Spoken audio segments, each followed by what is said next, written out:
നമുക്കറിയാവുന്നതാണ്, വയനാട്ടിലെ ദുരന്തമുഖത്ത് VIP സന്ദർശനങ്ങളൊക്കെ നടത്തിയതിനെതിരെ ശക്തമായ പ്രതിഷേധമാണ് ആദ്യ ദിനങ്ങളിലുണ്ടായത്. ഇപ്പോൾ ഒരാഴ്ച പിന്നിട്ടിരിക്കുന്നു.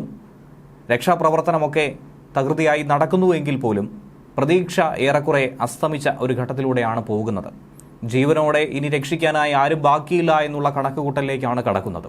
എന്നാൽ ജീവനോടെ തന്നെ നിരവധി ആളുകളെ രക്ഷപ്പെടുത്താനും ദുരിതാശ്വാസ ക്യാമ്പുകളിലും മറ്റും താമസിക്കുന്നവർക്ക്, അവിടെ ആക്കപ്പെട്ടവർക്ക് ഭക്ഷണ സാധനങ്ങളും അവർക്ക് വേണ്ട മരുന്നുകളും മറ്റുമൊക്കെ അടിയന്തരമായി എത്തിക്കുന്ന സാഹചര്യത്തിലായിരുന്നു ദുരന്തബാധിത പ്രദേശങ്ങളിൽ VVIPകളുടെ ടൂർ തന്നെ നടന്നിട്ടുണ്ടായിരുന്നത്. അതിലേറ്റവും എടുത്തു പറയേണ്ടത് കോൺഗ്രസ് നേതാവും വയനാടിന്റെ മുൻ MPയുമായിട്ടുള്ള രാഹുൽ ഗാന്ധിയുടെ റോഡ് ഷോയായിരുന്നു. ആ സന്ദർശനം രക്ഷാപ്രവർത്തനത്തിന് തടസ്സമുണ്ടാക്കിയെന്ന ആരോപണം ഉന്നയിച്ചുകൊണ്ട് നാട്ടുകാരും രക്ഷാപ്രവർത്തകരും ശക്തമായ വാക്കേറ്റത്തിൽ ഏർപ്പെട്ടു. എന്തിനേറെ പറയുന്നു, സൈന്യത്തിന്റെ വാഹനത്തെ പോലും ബ്ലോക്ക് ചെയ്യുന്ന രീതിയിൽ ബെയിലി പാലം നിർമ്മാണം കഴിഞ്ഞ് തൊട്ടടുത്ത ദിവസം തന്നെ രാഹുൽ ഗാന്ധിയുടെ വാഹനം അതിലൂടെ കടന്നുപോയി. സൈന്യത്തിന്റെയും രാഹുൽ ഗാന്ധിയുടെയും വാഹനം നേർക്കുനേർ നിൽക്കുന്ന ഒരു സാഹചര്യം പോലും ഉണ്ടായി എന്നാണ് മാധ്യമങ്ങൾ റിപ്പോർട്ട് ചെയ്തത്. അതുകൊണ്ട് ജനപ്രതിനിധികളും രാഷ്ട്രീയ നേതാക്കളും ഉൾപ്പെടെ നിരവധി VVIPകൾ ദുരന്തമുഖത്തിങ്ങനെ സന്ദർശനം നടത്തിയത് രക്ഷാപ്രവർത്തനത്തെ താറുമാറാക്കി എന്നുള്ള ആരോപണം തന്നെ തുടക്കം മുതൽ ശക്തമാണ്. ദുരന്തമുഖത്തേക്ക്, ദുരന്ത പ്രദേശത്തേക്ക്, ബാധിത മേഖലകളിലേക്ക് അവശ്യ സാധനങ്ങളുമായി എത്തുന്നവരെ റോഡ് ബ്ലോക്ക് ചെയ്ത് തടയുന്ന ഒരു സാഹചര്യമുണ്ടായി. കാരണം ഇവർക്ക് പ്രത്യേകമായ പ്രൊട്ടക്ഷൻ ഏർപ്പെടുത്തേണ്ടതുണ്ട്. രക്ഷാപ്രവർത്തനം കൂടുതൽ വൈകിയെന്ന ആരോപണം വന്ന് ശക്തിയായി. രാഹുൽ ഗാന്ധിയുടെ സന്ദർശനത്തിനിടയിൽ രക്ഷാപ്രവർത്തകരെ പോലീസ് തടഞ്ഞത് വാക്കേറ്റത്തിലേക്ക് പോലും, കയ്യാങ്കളിയിലേക്ക് പോലും കലാശിച്ചു എന്നുള്ളതാണ് യാഥാർത്ഥ്യം.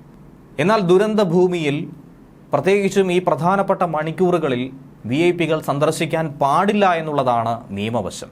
ഇതൊക്കെ തന്നെ മനസ്സിലാക്കാതെയാണ് വയനാട് ദുരന്തഭൂമി പ്രധാനമന്ത്രി നരേന്ദ്രമോദി സന്ദർശിക്കാത്തത് വയനാടിനോടുള്ള അവഹേളനമാണെന്ന് ആരോപിച്ചുകൊണ്ട് രമേശ് ചെന്നിത്തല രംഗത്ത് വന്നിരിക്കുന്നത്. കേന്ദ്രമന്ത്രിമാർ എത്താത്തത് എന്തുകൊണ്ടാണെന്നുള്ള ചോദ്യമാണ് അദ്ദേഹം ഉന്നയിക്കുന്നത്. ഉരുൾപൊട്ടലിനെ കുറിച്ചുള്ള കേന്ദ്ര വനം മന്ത്രിയുടെ പ്രസ്താവന തികച്ചും തെറ്റാണെന്നും വർഷങ്ങളായി അവിടെ താമസിക്കുന്നവരാണ് ഈ ദുരന്തത്തിന് ഇരയായി മാറിയത്. അവിടെ ഖനനമൊന്നുമില്ല എന്നാണ് രമേശ് ചെന്നിത്തല വ്യക്തമാക്കുന്നത്. പരിസ്ഥിതി ലോല മേഖലയിലാണ് ഉരുൾപൊട്ടൽ സംഭവിച്ചത്. പരിസ്ഥിതി ലോല മേഖലയിലാണ് ഉരുൾപൊട്ടൽ ഉണ്ടായതെന്നും ഖനനം നടന്നതെന്നും പ്രകൃതിയെ സംരക്ഷിച്ചാൽ പ്രകൃതി മനുഷ്യരെയും സംരക്ഷിക്കുമെന്നുമുള്ള കേന്ദ്ര വനം പരിസ്ഥിതി മന്ത്രി ഭൂപേന്ദ്ര യാദവിന്റെ പ്രസ്താവന തെറ്റാണെന്നാണ് രമേശ് ചെന്നിത്തല പറയുന്നത്. ഈ വിവാദ പ്രസ്താവന കേന്ദ്രമന്ത്രി തന്നെ പിൻവലിക്കണമെന്ന ആവശ്യവും അദ്ദേഹം മുന്നോട്ട് വയ്ക്കുന്നുണ്ട്. രാഷ്ട്രീയമില്ലാതെ കൈമൈ മറന്ന് കേരളം ദുരന്തബാധിതരെ സഹായിക്കുകയാണ്. പക്ഷേ പ്രധാനമന്ത്രിയും ആഭ്യന്തരമന്ത്രിയും ഇതുവരെ എത്തിയിട്ടില്ല എന്നുള്ള കുറ്റപ്പെടുത്തലാണ് ബാക്കിയായിരിക്കുന്നത്.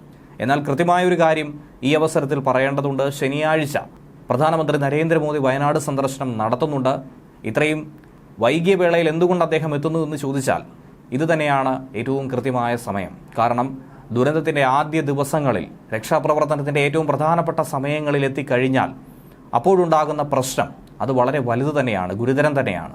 എന്തുകൊണ്ടെന്നാൽ രക്ഷാപ്രവർത്തകർക്ക് നേരത്തെ പരാമർശിച്ചതുപോലെയുള്ള പ്രശ്നങ്ങൾ സൃഷ്ടിക്കപ്പെടും. അതുപോലെ തന്നെ ദുരന്ത നിവാരണ അതോറിറ്റി പറയുന്നത് അനുസരിച്ച് തന്നെ ദുരന്തമുഖത്തേക്ക് ഒരു കാരണവശാലും VIPകളോ പ്രമുഖരോ ഒന്നും തന്നെ എത്താൻ പാടുള്ളതല്ല. കാരണം അവിടെ മുഴുവൻ പോലീസ് സേനയെയും ഒക്കെ വിന്യസിച്ചിട്ടുണ്ട്. ഈ വരുന്ന VIPകളുടെ സുരക്ഷയുമായി ബന്ധപ്പെട്ട അങ്കലാപ്പ് ലോക്കൽ പോലീസ് മുതൽ മുതിർന്ന ഉദ്യോഗസ്ഥർക്ക് വരെ വലിയ തലവേദനയായി മാറും. അവരെത്തുന്ന സമയത്ത് രക്ഷാപ്രവർത്തകരെ അടക്കം തടയേണ്ടതായിട്ട് വരും. ദുരന്തബാധിതർക്കടക്കം വലിയ ബുദ്ധിമുട്ട് സൃഷ്ടിക്കപ്പെടും. ഇതുപോലുള്ള പല പ്രശ്നങ്ങളും അവിടെ സൃഷ്ടിക്കപ്പെടും. അതുകൊണ്ട് തന്നെയാണ് ഇക്കാര്യം പൂർണ്ണമായും വേണ്ട എന്ന് തന്നെ പറയുന്നത്.